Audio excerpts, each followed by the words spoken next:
Polygon Graphic Organizer activity. Your learning target today is I can determine the types of polygons by their attributes, and you'll know you're successful when you can name 11 polygons based on the information in your graphic organizer. Hello boys and girls. Today we're going to be practicing our knowledge of polygons with doing this little graphic organizer. So with this, there are, of course, polygons written on top, and you are going to be responsible for trying to fill this out.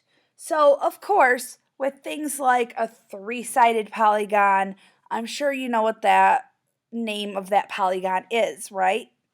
So I would write that name right there. What has three sides? Think of that root word that means three. Tri, right? So that polygon would be a triangle. So I would write triangle right in that box. There, I gave you a freebie. And then next we would go over and see four sides. Oh, what is that kind of polygon called? Well, I know there's a lot of four-sided polygons, but what is that big name for a four-sided one? Again, remember, think of that root word.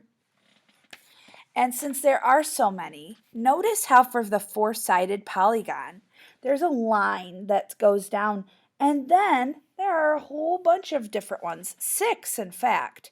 6 different types of that four-sided polygon that you'll have to try to come up with. And in order to fill in the right square, or the right rectangle, excuse me, you will have to read the attributes. So it says one set of parallel sides. Oh, what kind of polygon would that be? And so on, okay? All for the four-sided. And then we know that there's a five-sided polygon. We went over that one day. A six-sided and an eight-sided. So I will be providing you with a key if you need to look at that on Maven with all the different types of polygons of choices, kind of like a word bank. But if you don't need it, then don't look at it. But if you need to look at that like word bank to try to like cross off in your mind that, yep, I used the word triangle, so now I don't have to worry about that one. What do I have left? Then feel free to use that, okay?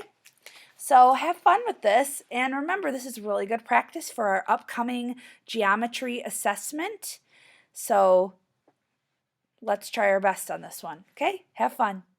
So remember, your learning target today is I can determine the types of polygons by their attributes, and you'll know you're successful when you can name 11 polygons based on the information in your graphic organizer.